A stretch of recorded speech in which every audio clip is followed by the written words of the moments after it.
સંતનો સમાગમ કરે તે કહેવાય સત્સંગ. તો આજે બધા આપણે એકત્ર શા માટે થયા છીએ? તો કે એક આપણું નિમિત્ત શું છે કે વૃક્ષારોપણ કરવું. વૃક્ષારોપણ કરવું એટલે આ નાના નાના પૌધા છે એને વાવી કરી આપણે મોટા બનાવવા. એની સાથે પણ આ બધી જનતા બેઠી છે એ બધા પૌધા એને પણ કઈ રીતે સક્ષમ જાય અને કઈ રીતે એને પ્રોત્સાહન મળે એ રીતે આપણે દરેકને કરવાનું છે. માનો કે એક અધોપતનને માર્ગે જતું હોય અને એને કોઈ ટેકો દેનારો મળે તો એ મનુષ્ય ઉપર આવતો જાય, પણ એને કોઈ ટેકો દેનારો જો ન હોય તો એ પછી મનુષ્ય આગળ આવી શકતો નથી. દરેકને ઠેકાની જરૂર છે. તમે એક છોડવો વાવ્યો અને એને જો ટેકો ન હોય તો એ નમતો જાય, ટેકો આપ્યો તો એ આગળ આગળ વધતો જાય. સ્વામિનારાયણ ભગવાને પોતાની વખતમાં દરેક જગ્યાએ વિચરણ કર્યું. શા માટે?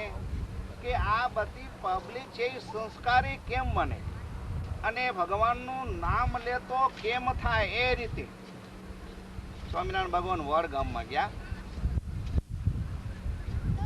વડગામમાં ગયા ત્યારે વિચાર કર્યો કે આમ ધોલેરા પ્રદેશમાં જવું છે. વડગામથી આગળ નીકળ્યા એટલે સામો એક લાખો કોળી મળે. સ્વામિનારાયણ ભગવાન એ હંમેશા દયાળુ હોય. કાયમ ને માટે કોઈ જીવ એવો હોય અધોપતનને મર્ગે જાતો હોય તો એ સુખીઓ કેમ થાય? ત્યારે ભાઈ તારું નામ શું? તો કે મારું નામ લાખો કોળી. બરાબર. શું ધંધો કરસ? તો કે અરે મહારાજ મારા જીવનમાં બીજો ધંધો શું? મારું કોઈ એવું જીવન નથી.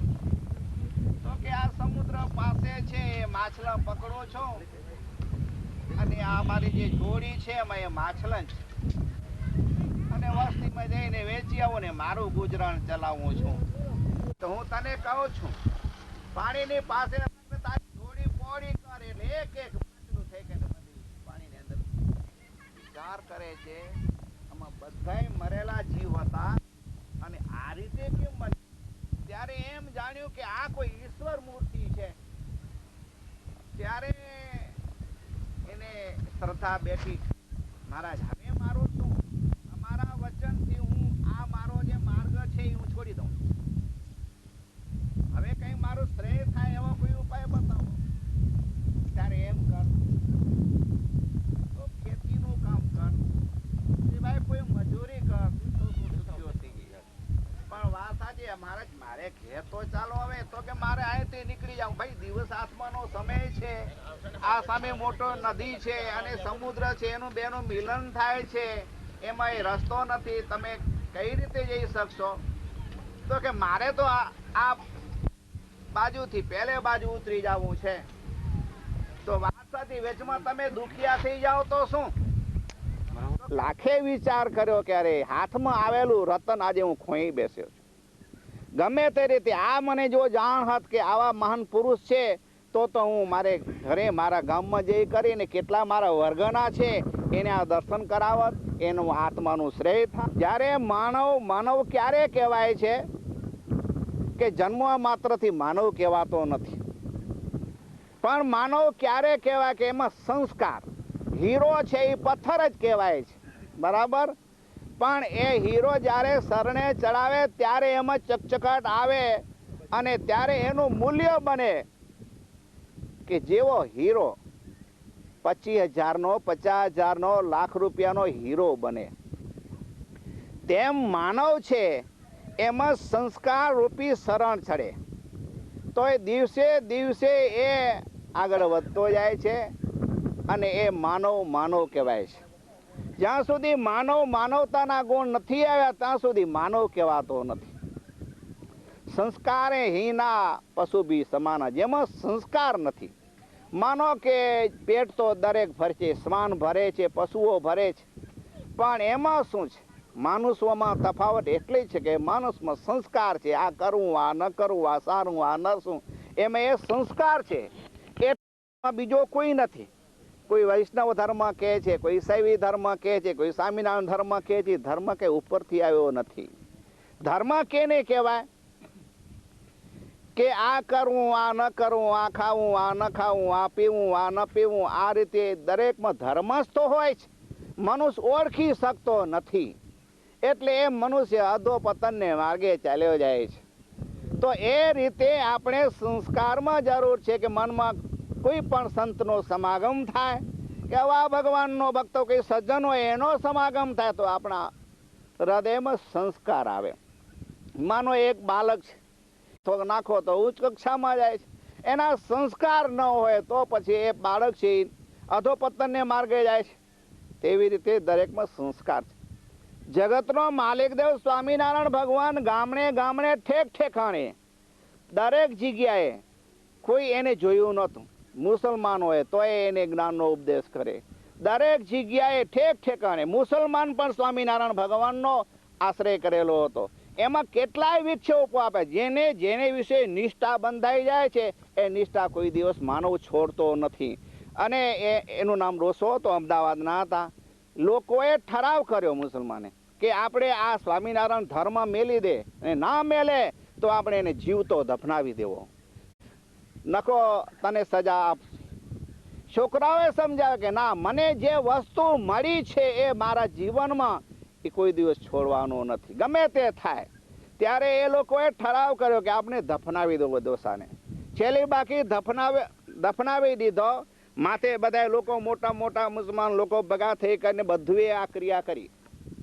પછી સામા આવે છે, ત્યાં પાછો ડોસો સામા મળ્યા, અને એ વખત જોઈને કે છે અરે આને તો આપણે દફનાઈ આવ્યા છીએ, આ વળી સામો ક્યાંથી મળ્યો?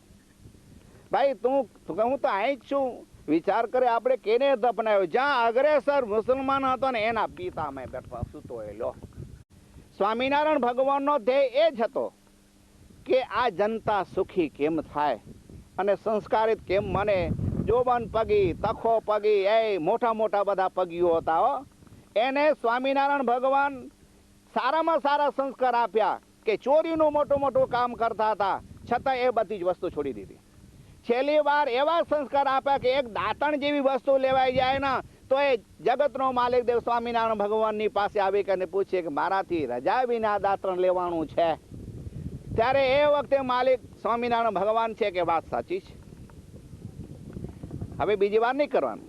તો આટલા બધા સંસ્કાર નાખ્યા ત્યારે વિચાર કરો, સ્વામિનારાયણ ભગવાને કંઈ જોયું નહીં, પણ વિચાર કરીએ કે ઊંચ કક્ષામાં કયો મનુષ્ય જેમાં સંસ્કાર છે, જેમાં ભગવાનની ભક્તિ છે, જે ભગવાનનું નામ લે છે, એ જ મનુષ્ય ઊંચો છે. જ્ઞાતિએ કરીને ઊંચો હોય ને કારમાં જો નીચા હોય તો એ મનુષ્ય ઊંચો કહેવાતો નથી હો. એક દ્રષ્ટા એમ કે ખતમ થવા માંડ્યા છે, એટલા માટે આ માધાપુર ગામે આ વૃક્ષો આરોપણનું જે કાર્ય હાથે ધર્યું છે એ બહુ આનંદની વાત છે, બહુ સારી વાત છે. આવું કાર્ય હંમેશને માટે આ માધાપુર ગામ તો કરતું જ છે. આ માધાપુર ગામે પોતાનું નામ છે ને એ સાર્થક કર્યું છે. મા એટલે લક્ષ્મી કહેવાય, તમને ખ્યાલ હશે. માતા છે ને, માતા એ એમની જે પ્રજા છે એને સુખી કરે. તેમાં માધાપુર ગામ ગમે તે જ્ઞાતિના હોય, ગમે તે ઊંચ હોય, આ નીચ હોય. અમારા સદગુરુ સ્વામી પુરાણી મુકુંદ પ્રસાદ દાસજીએ કહ્યું કે ઊંચ નીચ તો કર્મે કરીને જ થાય છે. આપણે રામાયણ જોઈએ કે તુલસીદાસની ભાષામાં જોઈએ કે ઊંચા કુળ કિસ કામ કા જ્યાં નહીં હરીક નામ. દ્રષ્ટાંત દઉં, સજા ભાઈ બધા ભેગા થયા, પછી વાત કરી કે તમે એ શું કર્યું કે પગેથી સંસ્કારી છે, સંસ્કારી બન્યા છે કે આવા બધા દુઃખી જેમાં કોઈ જાતના સંસ્કાર નહીં એવાને પણ સંસ્કારી બનાવવાને માટે જે પ્રયત્ન કરે છે, બહુ સારી વાત છે. અને અમે પણ એમ ઈચ્છીએ છીએ, ભગવાનની પ્રાર્થના કરી છીએ આ લોકો ભગવાનનું ભજન બરોબર કરતા થઈ જાય અને અહીંયા મંદિર છે ત્યાં મંદિરની પણ સેવા કરે અને ખૂબ આગળ વધે એવી આશા રાખીને હું વિરમું છું. બોલો શ્રી સ્વામિનારાયણ ભગવાનની જય. અને વેદ ઉપરથી બધા ધર્મોની સ્થાપના થઈ છે. વેદને કોઈ છોડી શકે નહીં. સદાચાર છે એ પરમ ધર્મ છે. અહિંસા પરમો ધર્મ. આપણે વેદ પણ ના સંતો જેને કંઠીનું વર્તમાન ધરાવે એને આ 4 વાના પૂર્ણ અને ઉપર વટલવાડ વૃત્તિ. માનો કે કોઈને આપણી વસ્તુ ન જોઈતી હોય તો આગ્રહ રાખો નહીં. કોઈને આ રીતે તમે વ્યવહાર કરો, પણ બળજબરી કોઈ વ્યવહાર કરી શકો નહીં. કારણ કે પ્રેમ છે એ વસ્તુ ઓતપ્રોત છે અને સહભોજન છીએ. અને આપણા ભાઈઓ તરફથી જે દેવળ મંદિર બાંધી દેવામાં આવે છે તો એનો ઉપયોગ શું કરવાનો? ખરેખર પેલી આપણી ક્ષતિઓ સ્વીકારવાની. શિવજીભાઈએ વાત કરેલી પરમ દિવસ આવેલા ત્યારે કે પ્રસાદીનું પાણી લઈ આવજો, અને પ્રસાદીના પાણીથી આપણે વૃક્ષોનું સિંચન કરશું. એટલે આ પ્રસાદીનું પાણી આજ ગામના એક વયોવૃદ્ધ અમારા સંત છે, અમારા ગુરુ, એમનું નામ છે ધર્મકિશોરદાસજી.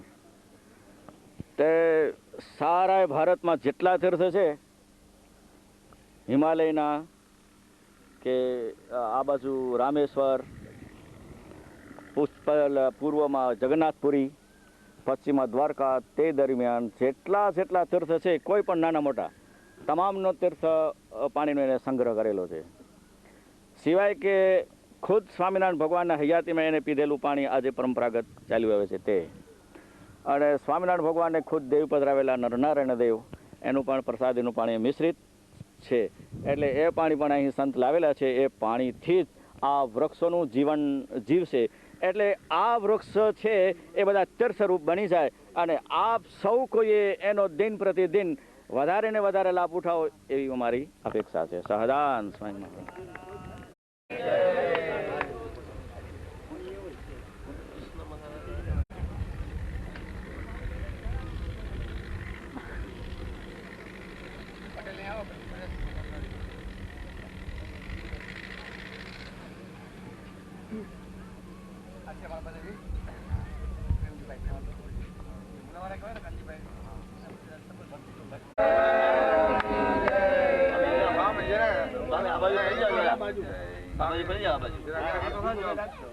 આ બાજુ સાહેબ